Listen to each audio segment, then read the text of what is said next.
আলহামদুলিল্লাহ। আমগো নবীজি বলছে, যে ব্যক্তি আমার মহাব্বত করে সে আমার সাথে জান্নাতে থাকবে।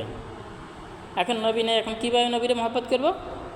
যে ব্যক্তি নবীর সুন্নতকে মহাব্বত করলো সে যেন নবীরে মহাব্বত করলো, আর যে নবীরে মহাব্বত করলো সেই বলতে পারবে আমার নবী হজরত মুহাম্মদ সাল্লাল্লাহু আলাইহি ওয়াসাল্লাম। তাহলে এখানে নবীর সুন্নতের মহাব্বত করতে হয়েছেন। নবীর একটা সুন্নত জিন্দা করা 100 শহীদের সোয়াব। এই জন্যে আমরা খুঁজে খুঁজে সবটির ভিতরে, সব কাজের ভিতরে আল্লাহর হুকুম নবীর তরিকা অবশ্যই আছে। আল্লাহর হুকুম আছে, নবীর তরিকা আছে, তাহলে এটা আল্লাহ দরবার কবুল হবে, এটার বিনিময়ে আল্লাহ তাআলা সওয়াব দান করবে। এখন মুরগি খাওয়া হালাল, যদি আমি বিসমিল্লাহ আল্লাহু আকবার করে জবা করি তাহলে এটা আমার জন্য হালাল হয়ে গেছে। আর এরকমভাবে কুকুর খাওয়া হারাম।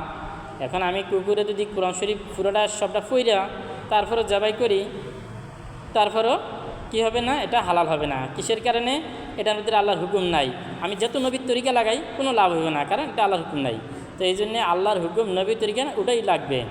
আর আল্লাহ তাআলা আমাদের হেদায়েতের জন্য আল্লাহ তাআলা নবী পাঠাইছেন।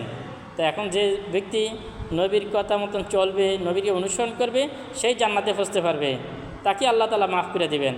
আর যে ব্যক্তি আল্লাহর হুকুম মানলো কিন্তু নবীর তরিকা মানলো না, সে নাকামিয়াবি। আবার নবীর তরিকা মানলো কিন্তু আল্লাহর হুকুম মানলো না, সে নাকামিয়াবি, সে ক্ষতিগ্রস্ত। এই জন্য আল্লাহর হুকুম নবীর তরিকা আমাকে খুঁজে খুঁজে আদায় করতে হবে। হ্যাঁ, এরকমভাবে খানার ভিতরে নবীর সুন্নত আছে, ঘুমানোর মধ্যে নবীর সুন্নত আছে, পেশাব পায়খানার মধ্যে নবীর সুন্নত আছে। তো এগুলো আমরা খুঁজে খুঁজে এরকমভাবে আমল করার জন্য চেষ্টা করব। আল্লাহ তাআলা আমাদেরকে এরকমভাবে নবীর সুন্নতের উপরে আমল করার মতন তৌফিক দান করুক। আমিন। ওয়া আখিরু দাওয়ানা আলহামদুলিল্লাহি রাব্বিল আলামিন।